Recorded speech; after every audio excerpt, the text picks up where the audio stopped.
We spend a lot of time talking about the theory of neurodiversity, Yeah. like the terminology, the clinical definitions, the awareness campaigns. Yeah, exactly. The high-level stuff. Right.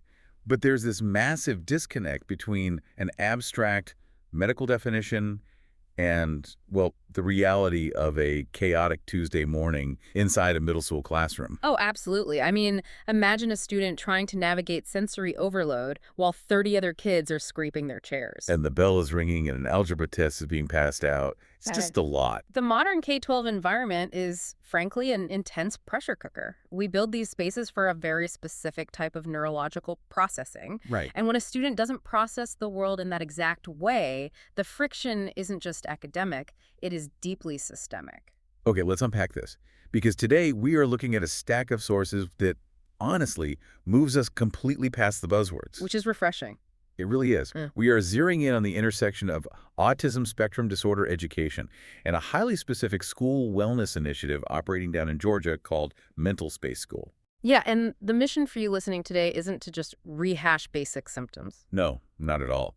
Our goal is to figure out the actual mechanics of how schools are attempting to manage these complex realities on the ground, structurally, and, financially. What's fascinating here is that the documentation we are reviewing treats the educational environment as a complete ecosystem. Mm-hmm. It doesn't view autism spectrum disorder as a solitary medical issue to be handled off in some clinic.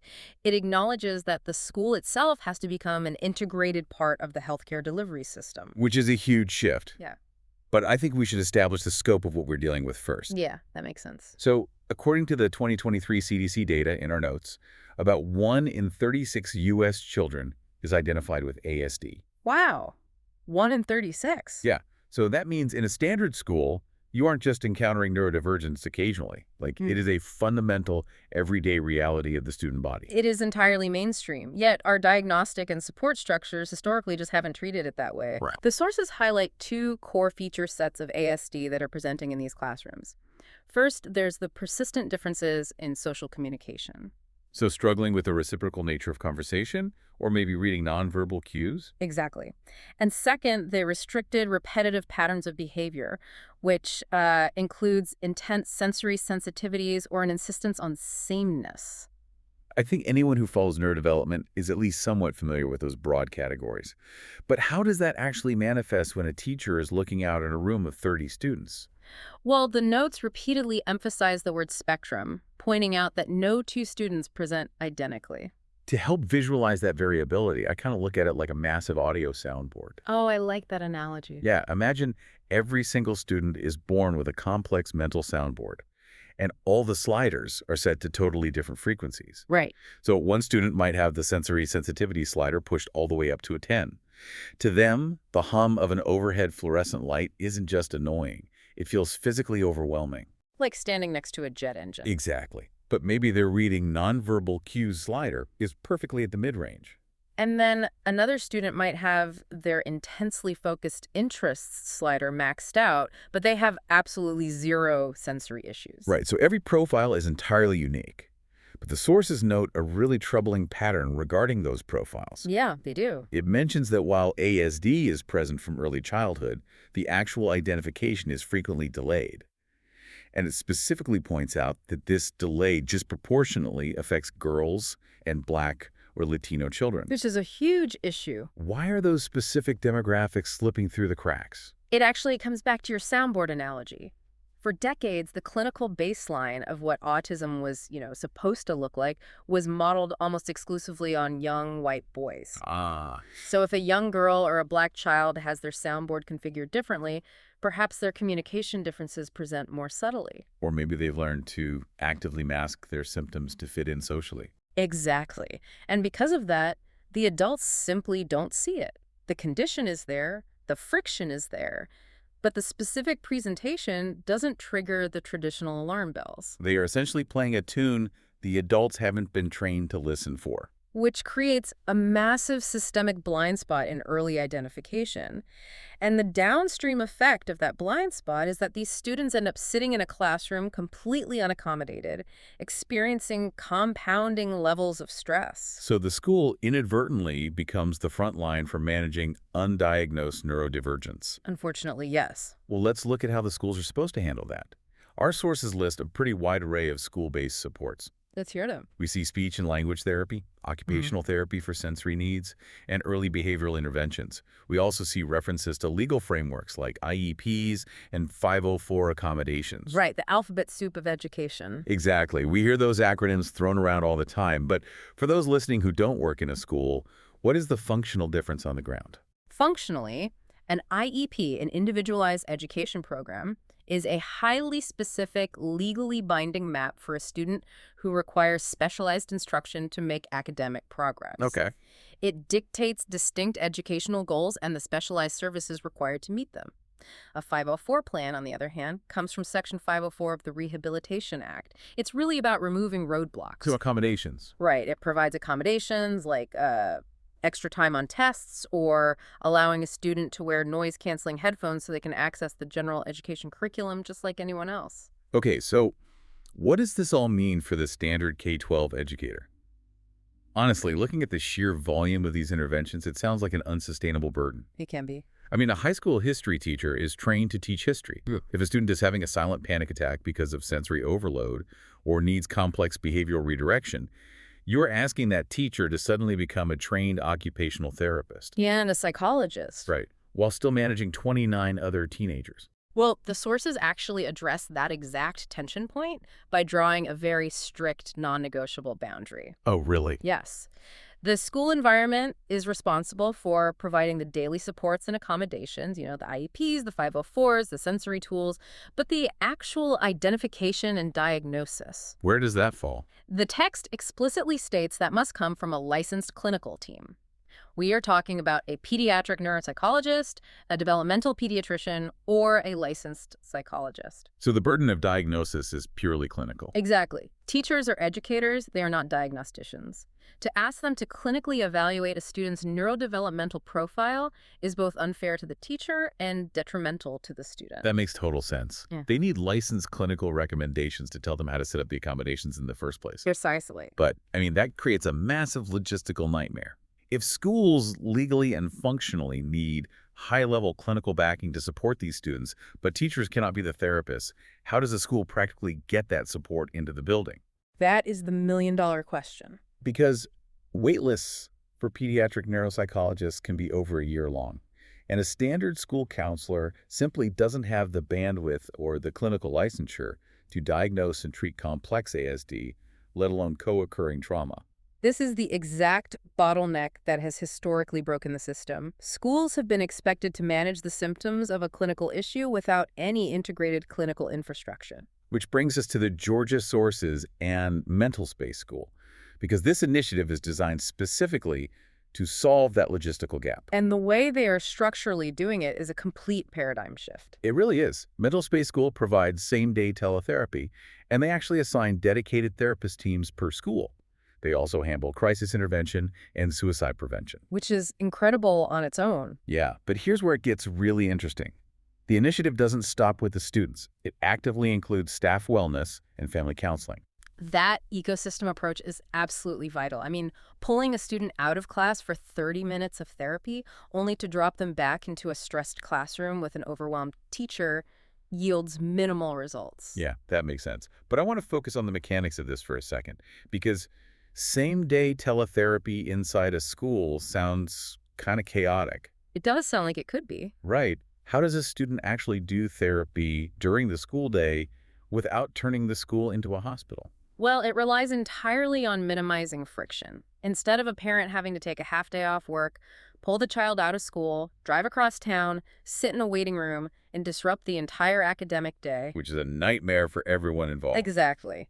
Instead of all that, the infrastructure is embedded. A student might just slip into a designated private wellness room during a study hall or a non-core class. Okay, so it's private.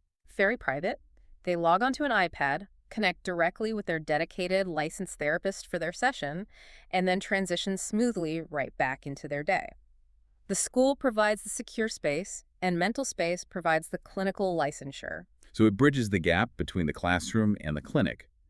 And the sources point out a very specific detail about the therapist's mental space employs. Yes, this is a crucial point. It notes they utilize licensed, diverse therapists who are culturally competent. If we connect this to the bigger picture, think back to what we discussed earlier about those diagnostic blind spots. We established that girls and minority children are systematically missed because their soundboard settings present differently than the historical baseline. Right. They don't look like the textbook definition of autism from the 1990s. Exactly. So the structural remedy to a cultural blind spot in a diagnostic pipeline is embedding culturally competent clinicians. That makes perfect sense. Right. A culturally competent therapist is specifically trained to recognize how symptoms manifest across different demographics and socioeconomic backgrounds. So by putting a diverse clinical team directly into the school environment, you finally have professionals who can see the students who've been playing that different tune. Exactly. You are putting the right listeners in the room. Okay, let's play devil's advocate for a minute. Bring it on. An ecosystem of culturally competent same-day teletherapy that treats the student, supports the staff, and counsels the family sounds fantastic. But But pediatric clinical care is notoriously prohibitively expensive. How does any normal family afford this? Because an initiative like this is pretty much useless if it's trapped behind a massive paywall. that is always the catch, isn't it? Access is the single biggest point of failure for public health initiatives. You can design the most sophisticated intervention in the world, but if the end user can't afford it, it functionally doesn't exist. Well, our notes show MentalSpace tackling this aggressively by partnering with nearly every major commercial insurance provider in the state. We're talking Blue Cross, Cigna, Aetna, UHC, Humana, Peach State, CareSource, AmeriGroup. That is a massive network. It really is. But the detail that really stands out to me is Medicaid. The cost for students on Medicaid is $0.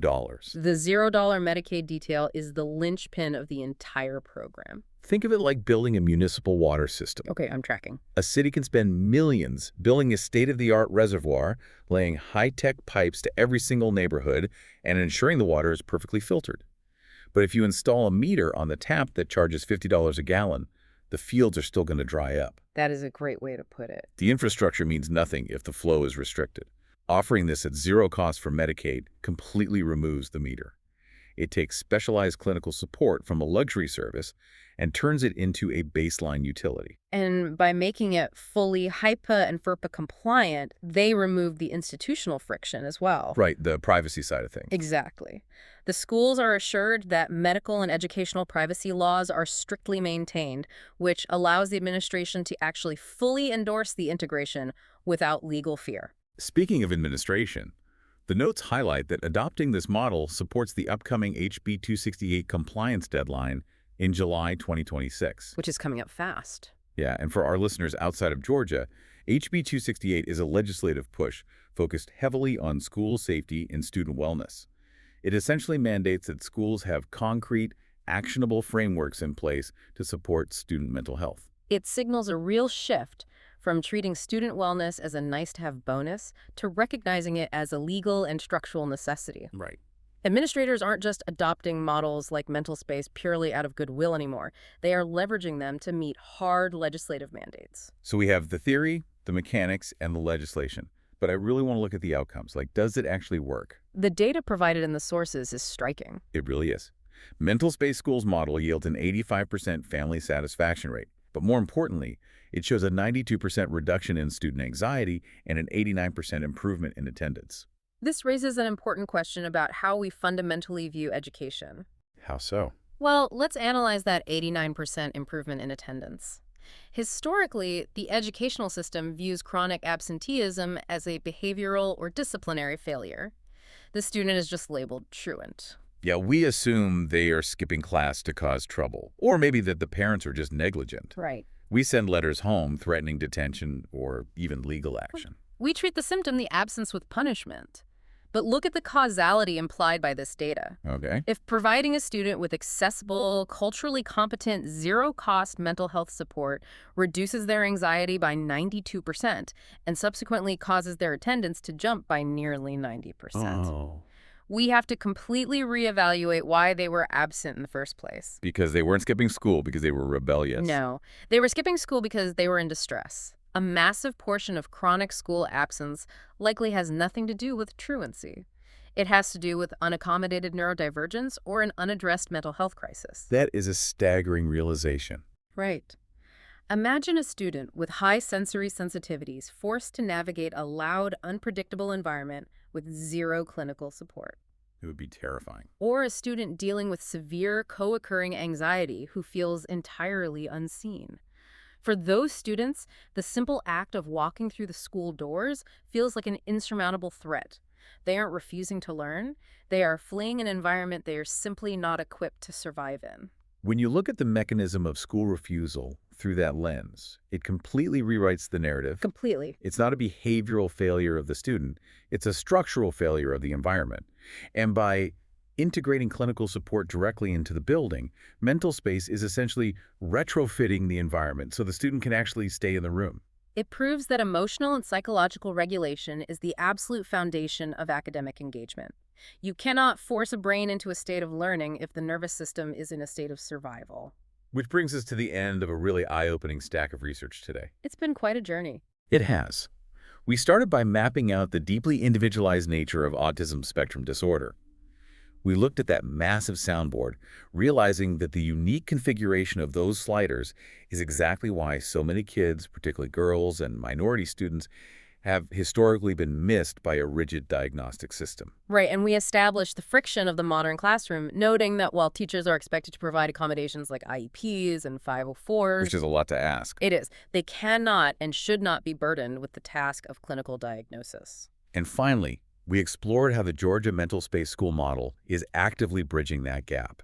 By embedding same-day teletherapy, utilizing culturally competent clinicians, and supporting the entire ecosystem of staff and families at zero cost to Medicaid, they are removing the structural meters from the water system. Perfectly said. They are seeing near-universal drops in anxiety and massive spikes in attendance, proving to everyone listening that true educational support requires far more than just a well-written curriculum.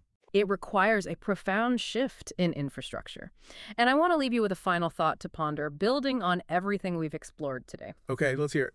We've seen that a fully integrated clinical support system can yield a 92% drop in anxiety and an 89% spike in attendance by treating the root cause of student distress. Yeah. As we move forward, will the future of education eventually be forced to shift its paradigm entirely? Will we reach a point where clinical mental health infrastructure is no longer viewed as a helpful wellness add-on or merely a legislative compliance checkbox for a 2026 mandate? Right. Will we have to legally and culturally acknowledge that mental health infrastructure is, in fact, the absolute non-negotiable prerequisite for academic learning to occur at all? You really can't expect a mind to absorb algebra if it hasn't been given the tools to simply exist in the room safely. Thanks for taking this deep dive with us.